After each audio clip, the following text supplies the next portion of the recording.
قرآن پاک کی سورہ الزمر اس کی آیت نمبر 11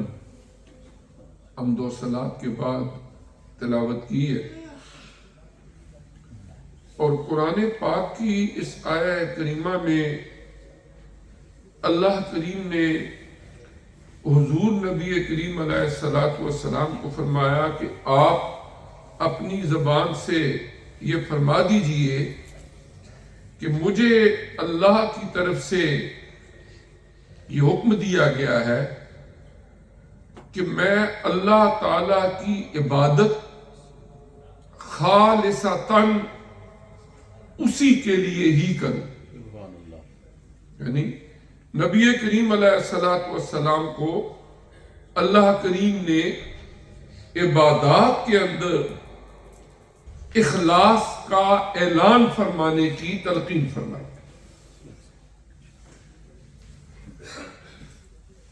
سب سے پہلے ایک چیز ہے علم۔ اسلام نے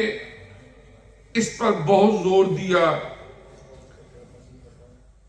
قرآن کی پہلی نازل ہونے والی آیہ کریمہ کا پہلا لفظ یہ ہے اقرأ، پڑھیے۔ اور پھر حضور علیہ السلام کی بہت ساری احادیث مبارکہ ہیں جن میں علم کے فضائل کو بیان کیا گیا اور زور دیا گیا اس بات پر کہ آپ علم حاصل کریں۔ اطلبوا العلم من المہد الی اللحد، ماں کی گود سے لے کر قبر کے دھانے تک علم حاصل کرتے رہو۔ حضور نبی کریم علیہ السلام کی جو دعا اللہ کریم نے قرآن میں ارشاد فرمائی، رب زدنی علما، اے اللہ پاک میرے علم میں اضافہ فرما۔ اور ہر ایک شخص جو کام کرنا اسلامی شریعت کے مطابق اس کے اوپر فرض ہے، اس کا علم حاصل کرنا بھی اس کے اوپر فرض ہے۔ مثلا بالغ ہونے کے بعد جب نماز کو فرض قرار دیا گیا ہر مرد و عورت کے اوپر، تو اس نماز کا علم حاصل کرنا، اس کو سیکھنا، یہ بھی فرض قرار دے دیا گیا، اس لیے کہ اگر اس کا علم نہیں ہوگا تو کوئی بھی شخص اس فرض کی ادائیگی نہیں کر سکے۔ علی ھذا القیاس جتنے بھی امور سر انجام دینے فرائض میں داخل ہیں ان کا علم حاصل کرنا بھی فرض ہے۔ جس کام کا کرنا واجب ہے اس کا علم حاصل کرنا بھی واجب، جس کام کا کرنا سنت ہے اس کا علم حاصل کرنا بھی سنت، جس کام کا کرنا مستحب ہے اس کا علم حاصل کرنا بھی مستحب عمل ہے۔ اب اگر کسی کے پاس علم تو ہو لیکن اس علم کے باوجود وہ عمل نہ کرے تو وہ علم بیکار ہو گیا۔ مثلا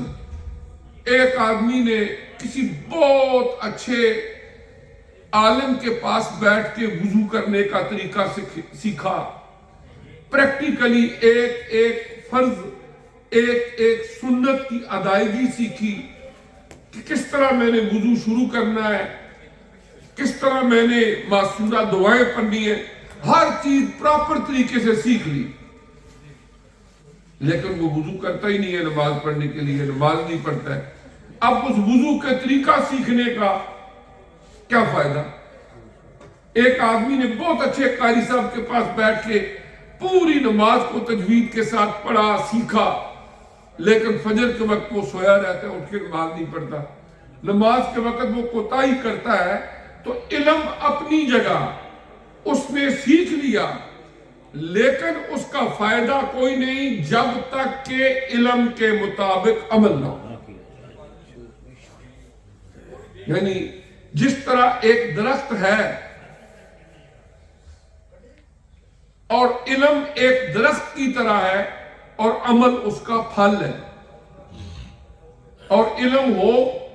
عمل نہ ہو تو مطلب ایک ایسا درخت جو بغیر پھلوں کے ہے، اس کا کیا فائدہ؟ ایک بندہ آم کا درخت لگائے کہ ہم نے آم کھانے ہیں، درخت تو نظر آ رہا ہے لیکن آم ساتھ نہیں لگتے، اس کو کیا فائدہ اس درخت کا؟ تو علم جو ہے نا، علم یہ بہت ضروری ہے، لیکن اس سے اگلی سٹیج کیا ہے کہ جب وہ علم حاصل کر لیا ہے تو اس کے مطابق عمل کرنا. اسی لیے قرآن عزیز میں متعدد مقامات پر اہل ایمان کو مخاطب کر کے فرمایا گیا کہ اے ایمان والو عمل صالح کرو. اِلَّا الَّذِينَ آمَنُوا وَعَمِلُوا الصَّالِحَاتِ، سورہ العصر میں فرمایا گیا کہ وہی لوگ کامیاب ہیں جنہوں نے ایمان لا کے اعمال صالحہ کیے، اور اعمال صالحہ کرنے سے پہلے ان اعمال صالحہ کا طریقہ کار سیکھنا وہ علم کہلاتا ہے. اب اس کے بعد ایک آدمی نے علم تو سیکھ لیا، الحمدللہ اللہ تعالیٰ نے اس کو عمل کی توفیق بھی عطا کر دی، لیکن بات پھر بھی مکمل نہیں ہوئی. صرف علم سیکھ کے اس کے مطابق عمل کر لینا یہ بھی ناکافی ہے جب تک اس عمل کے اندر اخلاص نہ ہو. ایک بندے نے صدقات و خیرات دینے کا طریقہ سیکھ لیا، زکوٰۃ دینے کا طریقہ اور مسائل سیکھ لیے، اور پھر اس نے اس پر عمل بھی کر لیا، مستحقین کو صدقات و خیرات دے دیے، زکوٰۃ دے دی، لیکن اگر دکھاوے کے لیے دی، ریاکاری کی نیت سے دی، تو قرآن فرماتا ہے کہ اس ریاکاری کے ذریعے اپنے صدقوں کو باطل نہ کرو. کہ تم نے طریقہ سیکھ لیا، صدقات و خیرات کر دیے، لیکن تمہارے دل کے اندر نیت یہ تھی کہ لوگ کہیں کہ یہ بندہ بڑا سخی ہے، لوگ میری واہ واہ کرے، اور دینے سے پہلے ہی فوٹو ویڈیو یہ وہ، تاکہ لوگوں کو پتہ چلے میں نے یہ بڑا اچھا اور نیکی کا کام کیا ہے. اب کیا ہے، اگر نیت ریاکاری کی ہے تو علم ہونے کے باوجود، عمل کرنے کے باوجود بھی وہ اجر نہیں پا سکے گا جو کہ اعمال پر اللہ کی طرف سے اجر ملتا ہے. اب قرآن پاک کی سورہ الزمر آیت نمبر 11، اللہ پاک نے فرمایا نبی کریم علیہ السلام کو کہ آپ یہ ارشاد فرما دیجئے، قُلْ إِنِّي أُمِرْتُ أَنْ أَعْبُدَ اللَّهَ مُخْلِصًا لَهُ الدِّينَ، کہ مجھے اللہ کی طرف سے یہ حکم دیا گیا ہے. آقا علیہ السلام فرماتے، قرآن کی آیت ہے سورہ الزمر آیت نمبر 11، کہ مجھے اللہ کی طرف سے یہ حکم دیا گیا ہے کہ میں اللہ تعالیٰ کی عبادت کو خالص اسی اللہ تبارک و تعالیٰ کی رضا کے لیے کروں. بخاری شریف کا جو پہلا باب ہے، باب کیف کان بدء الوحی، حضرت عمر فاروق رضی اللہ تعالی عنہ سے یہ حدیث مبارکہ روایت ہے، اور مشہور ترین روایت ہے کہ نبی کریم علیہ السلام نے فرمایا انما الاعمال بالنیات، کہ اعمال کا جو دار و مدار ہے وہ تمہاری نیتوں پر ہے. اور ایک حدیث میں آتا ہے کہ نیت المومن افضل من عملہ، کہ جو مومن بندے کی نیت ہوتی ہے وہ اس کے عمل سے بھی افضل ہوتی ہے۔ اس لیے کہ بعض اوقات ایک بندہ نیکی کا ارادہ کر لیتا ہے، اس کا پختہ ارادہ ہے کہ میں یہ نیکی کروں، لیکن اللہ کی قدرت وہ کر نہیں پاتا۔ مثال کے طور پر ایک بندہ گھر سے تیار ہو کے عمرہ کے لیے یا حج کے لیے یہاں سے چلا گیا کہ میں حج کروں گا، اب اس نے احرام باندھ لیا، تیار ہو کے چلا گیا، اگر خدا نہ خواستہ رستے کے اندر فلائٹ میں کئی دفعہ ایسے واقعات پیش آتے، اس کی ڈیتھ ہو گئی ہے، اب حج نہیں کر سکا، لیکن نیت خالص تھی کہ میں حج کرنے کے لیے جا رہا ہوں، تو یقیناً اللہ تعالیٰ اس اچھی نیت کی وجہ سے اس عمل کے نہ پائے تکمیل تک پہنچنے کے باوجود اللہ اس کا اجر اس کو دیتے۔ اس لیے کیا ہے کہ مومن بندے کی نیت جو ہوتی ہے وہ عمل سے بھی بہتر ہوتی ہے، اور ہر نیک عمل جو کیا جاتا ہے، مثال کے طور پر آپ نماز پڑھتے ہیں، کہتے ہیں نیت کر لو جی، نماز جنازہ تو ہر جنازے میں نیت پوری سکھائی جاتی ہے، یہ آپ نے نیت کرنی ہے۔ اسی طریقے سے باقی بہت سارے معاملات ہیں، ہم طواف کرتے ہیں نیت کر لو، ہم احرام باندھتے ہیں نیت کر لو۔ یہ نیت کیا ہوتی ہے؟ نیت کا عربک کے اندر مفہوم یہ ہوتا ہے عقد القلب علی الفعل، عقد القلب علی الفعل۔ ایک ہے تمہارا دل، اس کو پختہ کر لو کسی عمل کے کرنے کے لیے۔ اس کی چھوٹی سی مثال، آپ اپنے کام کاج سے آئے یا فجر کی نماز پڑھ کے سوئے، اب آپ کو پتا ہے کہ آج جمعہ ہے، آپ کو یہ بھی پتا ہے کہ 1 گھنٹہ چینج ہو گیا ہے، آج 12:30 جماعت ہونی ہے۔ اب آپ نے بعد کی بات ہے کہ آپ نے غسل کیا، آپ نے کپڑے بدلے، اس کے بعد آپ تیار ہوئے، آپ مسجد میں آئے، یہ سارے کام بعد کے۔ پہلے اللہ تعالیٰ نے آپ کی نیت کا قبلہ درست کیا، آپ کا ایک ارادہ بنا کہ میں نے جمعہ کے لیے جانا ہے، وہ ارادہ آپ کو پش کرتا ہے کہ جلدی کر لو، غسل کر لو، کپڑے بدل لو، مسجد میں پہنچ جاؤ۔ وہ اندر کا جو ایک ارادہ ہے، اس اندر کے ارادے کو نیت کہا جاتا ہے۔ اور زبان سے اگر کوئی نیت کی ادائیگی کرتا ہے تو یہ ایک افضل عمل ہے، تاکہ ذرا ریمائنڈ بھی ہو جاتا ہے۔ لیکن اگر فرض کیا زبان سے کوئی نیت نہیں بھی کر سکا نماز کی، یا دل کا پختہ ارادہ اور نیت تھی، تو وہی کافی ہو جاتی ہے۔ اس لیے کہ نیت معاملہ ہے تمہارے دل کا، تمہاری انر سیلف کا، اندر کا، کہ تم یہ عمل کرنے کیوں لگے ہو۔ اگر وہاں پر اللہ کی رضا مقصود ہو کہ میں یہ عمل اللہ کی رضا کے لیے کر رہا ہوں، تو اللہ تبارک و تعالی اس کا اجر عظیم عطا فرماتے ہیں۔ اب اخلاص، اس کی اہمیت ہمارے دین اسلام میں تمام اعمال کے اندر بہت زیادہ ہے، اور قرآن پاک کی بہت ساری آیات میں اللہ تبارک و تعالی نے اس کو بیان فرمایا۔ قرآن پاک کی سورہ نحل کی آیت نمبر 66 ہے، اس میں اللہ تعالیٰ نے ہمیں اپنی ایک نعمت اس کی طرف توجہ مبذول کرے۔ فرمایا وَإِنَّ لَكُمْ فِي الْأَنْعَامِ لَعِبْرَةً، کہ تمہارے لیے یہ جو جانور ہے، گائے ہے، بکری ہے، بھینس ہے، اونٹنی ہے، جو دودھ دیتے ہیں، دودھ دینے والے جانوروں کا یہاں ذکر ہو رہا ہے، فرمایا تم غور کرو، اس کے اندر بھی تمہارے لیے عبرت ہے۔ وہ کیسے؟ فرمایا نسقیکم مما فی بطونہ من بین فرث ودم لبنا خالصا سائغا للشاربین، فرمایا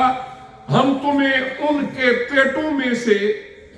جو دودھ پلاتے ہیں، جو دودھ ہم تمہیں پلاتے ہیں، یہ ان کا جو گوبر ہوتا ہے اور ان کا جو بلڈ ہوتا ہے اس کے درمیان میں سے آتا ہے، لیکن اللہ اس کو ایسا خالص کر دیتے ہیں کہ یہ بالکل صاف ستھرا تمہارے تک پہنچتا ہے۔ اور حضرت عبداللہ ابن عباس رضی اللہ تعالیٰ عنہ فرماتے ہیں کہ ایک جانور جو کچھ چارہ کھاتا ہے، جو کچھ اس کی فوڈ ہوتی ہے، جو کچھ وہ کھاتا پیتا ہے، جب وہ اسٹامک میں چلا جاتا ہے، اب اللہ تعالیٰ کی قدرت کاملہ دیکھیں، وہ اسٹامک میں چلا گیا، ڈائجسٹ ہوا، اب ڈائجسٹ ہونے کے بعد اللہ تعالیٰ وہ جو کھایا ہوا جو کچھ اس کا فوڈ ہوتا ہے اسٹامک میں، اس کے اوپر دودھ کی ایک لہر بنا لیتے ہیں، پھر اس کے اوپر بلڈ کی ایک لہر بنا دیتے ہیں، اوپر بلڈ، نیچے وہ چارہ جو کھایا، مڈل میں کیا ہے؟ دودھ، بلڈ بھی حرام، وہ جو اندر پڑا ہوا چارہ ہے وہ بھی حرام، مڈل میں کیا ہے؟ دودھ۔ اب اس کے بعد اللہ تعالیٰ باڈی کے اندر، جانوروں کے اندر بھی جو ان کا لیور ہوتا ہے، جگر ہوتا ہے، اس کی ڈیوٹی لگاتے ہیں۔ اب وہ کیا کرتا ہے؟ اس کا کام یہ ہوتا ہے کہ جو بلڈ ہوتا ہے اسے جانور کی وینز کے اندر، رگوں کے اندر سرکولیٹ کرنا شروع کر دیتا ہے، جو باقی چارہ ہوتا ہے وہ اسی جگہ اسٹامک کے اندر ہی رہتا ہے، اور مڈل میں دودھ ہے۔ اب اللہ تعالیٰ دودھ کو تھنوں کی طرف بھیج دیتے، اوپر بلڈ، نیچے چارہ، مڈل میں دودھ۔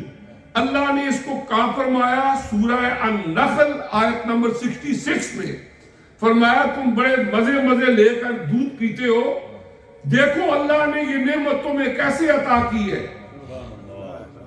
فرمایا وَإِنَّ لَكُمْ فِي الْأَنْعَامِ لَعِبْرَةً، بے شک ان جانوروں کے اندر بھی تمہارے لیے عبرت ہے۔ نُسْقِيكُم مِّمَّا فِي بُطُونِهِ مِن بَيْنِ فَرْثٍ وَدَمٍ، ہم تمہیں پلاتے ہیں جو کچھ ان کے پیٹوں میں ہے، جو گوبر اور خون کے درمیان ہے، لبناً خالصاً، اور یہ خالص دودھ ہے، سائغاً للشاربین، پینے والوں کے لیے یہ بہت مزیدار ہوتا ہے۔ تو مفسرین نے فرمایا کہ دیکھو اللہ تعالیٰ نے اس کے درمیان میں جو خالص چیز ہے اس کا ذکر فرمایا ہے۔ اسی طرح اعمال جب ہم کرتے ہیں، دنیا کی زندگی کے اندر طرح طرح کی آلائشیں ہوتی ہیں، شیطانی وساوس ہوتے ہیں، ہمارے اس اخلاص میں مخل ہونے کی کوشش کرتے ہیں، لیکن جس طرح اللہ تعالیٰ خون اور گوبر کے درمیان سے خالص دودھ نکال لیتا ہے، اسی طرح ہم ان ساری علائشوں کو ایک طرف رکھ کے اپنے عمل کو خالص اللہ کے لیے کریں، خالص اللہ تعالیٰ کے لیے ہم اپنے عمل کو کریں۔ اور پھر اس کے بعد سورہ النساء کے اندر اللہ تعالیٰ نے فرمایا آیت نمبر 146، یعنی قرآن پاک کی متعدد آیات ہیں جن کے اندر اللہ تعالیٰ نے ہمیں اپنے اعمال کے اندر اپنی خصوصی طور پر جب ہم اللہ تعالیٰ کی عبادت کر رہے ہوں اس کے اندر ہمیں حکم دیا کہ تم نے اس میں ریاکاری نہیں کرنی، دکھاوا نہیں کرنا، تم نے یہ عبادت کرنی ہے تو فقط اس اللہ کے لیے۔ اور علامہ جرجانی رحمۃ اللہ علیہ فرماتے ہیں کہ اخلاص کی تعریف یہ ہوتی ہے کہ اپنی عبادت کے لیے اللہ کے سوا کسی گواہ کی تلاش میں نہ رہو، اللہ کے سوا کسی اور وٹنس کی تلاش میں نہ رہو کہ میں نے یہ کر دی ہے نیکی، اب اور لوگوں کو بھی پتا چلے، وہ بھی گواہ ہوں جی میں نے یہ نیکی کی ہے۔ بس اللہ تمہارا وٹنس کافی ہے. جب یہ نیت آدمی کی بن جائے, اور آج کل تو اللہ تعالیٰ معافی دے, ہم سارے اس احمام کے اندر ایسے ہی ہیں کہ پہلا بھی وقت تھا, لیکن سوشل میڈیا کی وجہ سے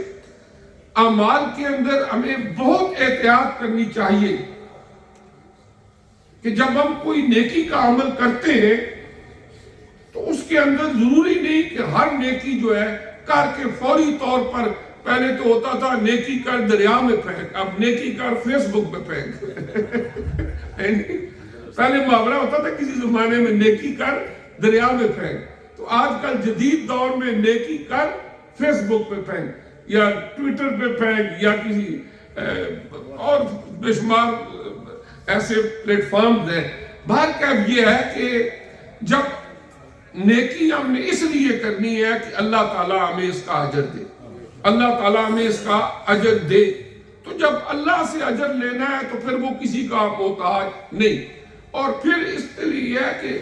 اللہ تعالیٰ کے کئی بندے دیکھیں نا جنہوں نے اخلاص کے ساتھ کوئی نیکی کی ہے, ہمیں ان کا بیک گراؤنڈ نہیں پتا, ہمیں رشتہ داری نہیں, کچھ نہیں, صدیاں بیت گئیں, انہوں نے اخلاص سے اللہ کا ذکر کیا, اللہ کی عبادت کی, اللہ نے کروڑ ہا لوگوں کے دلوں میں ان کی یاد آج بھی تازہ رکھی ہوئی ہے, ان کی عقیدت, ان کی محبت, یہ نتیجہ ہے ان کے اخلاص کا.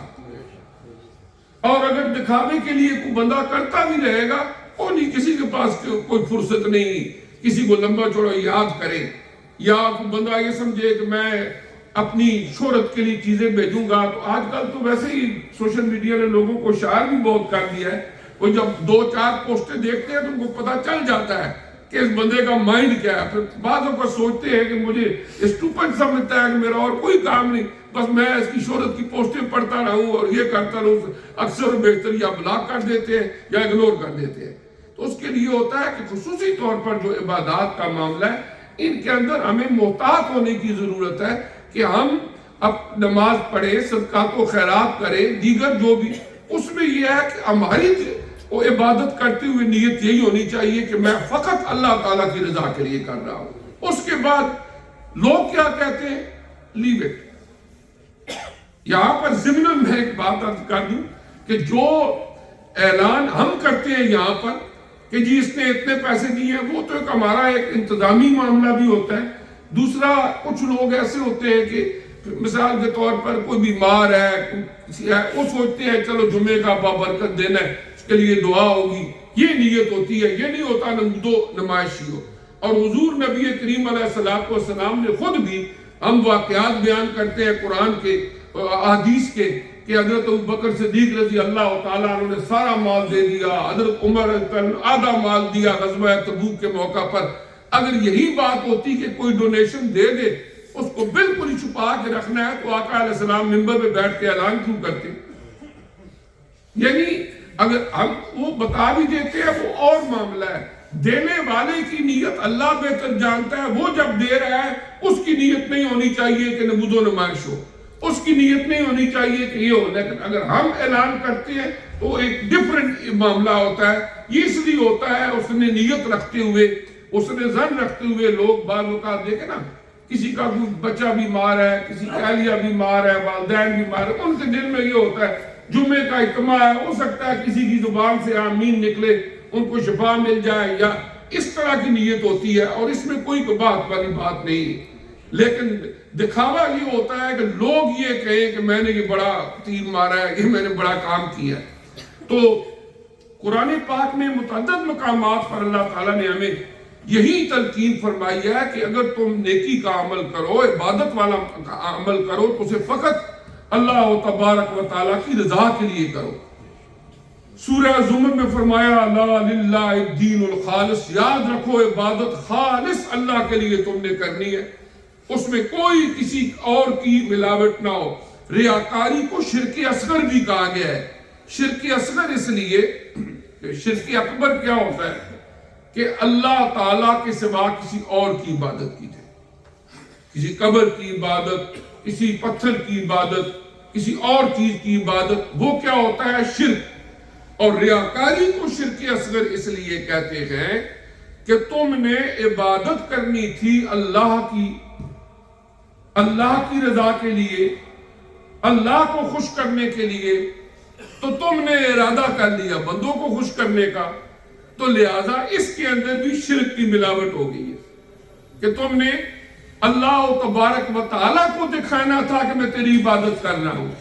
تم نے اللہ کی خوشنودی کے لیے عبادت کرنی تھی، اور تم نے لوگوں کو دکھانے اور لوگوں کی خوشنودی کے لیے نیت کر لی ہے، لہذا عشق میں بھی شرک کا شائبہ ہے۔ اس لیے ریاکاری کو فرمایا گیا کہ یہ بھی شرک اصغر ہے۔ اور سورہ البینہ جو 30 پارے کی سورت ہے، اس کی 5 نمبر آیت ہے، وَمَا أُمِرُوا إِلَّا لِيَعْبُدُوا اللَّهَ مُخْلِصِينَ لَهُ الدِّينَ، کہ ان کو یہی حکم دیا گیا تھا کہ اللہ کی عبادت اس طرح کریں کہ خالص اسی کے لیے ہو، کہ اس میں اللہ تبارک و تعالیٰ کی رضا ہو، اس کی خوشنودی ہو۔ اور اس طرح جو ہم نے شروع سے ایک بات عرض کی، اس کا خلاصہ کہ 3 چیزیں ہیں۔ ایک تو یہ ہے کہ علم، کہ جو کچھ ہمارے اوپر کرنا فرض ہے، سنت ہے، واجب ہے، اس کا علم حاصل کرنا بھی ہمارے اوپر لازم ہے۔ نمبر 2 عمل، اگر علم ہے عمل نہیں کرتے تو علم بھی بیکار ہے۔ بلکہ قرآن عزیز میں بنی اسرائیل کے حوالے سے اس کو جب بیان کیا گیا تو فرمایا کہ ایک آدمی کے پاس علم ہو، عمل وہ نہیں کرتا، تو ایسے ہی ہے جیسے گدھے کے اوپر کتابیں لاد دی جائیں۔ اور پھر اگر علم بھی ہے، اللہ نے توفیق دے دی ماشاءاللہ، عمل بھی ہے، اور پھر اس کے اندر پیورٹی نہیں ہے، اخلاص نہیں ہے، صرف لوگوں کے لیے دکھانے کے لیے کرتا ہے، تو پھر بھی بات مکمل نہیں ہوئی۔ پھر وہ ایسے ہی جو میں نے عرض کیا ہے کہ کر تو دی عبادت، لیکن یہ ہے اس کو ضائع کر دیا۔ اور قرآن عزیز کے اندر تو فرمایا گیا کہ اس طرح کے اعمال کر کے اپنے صدقات کو ضائع مت کرو۔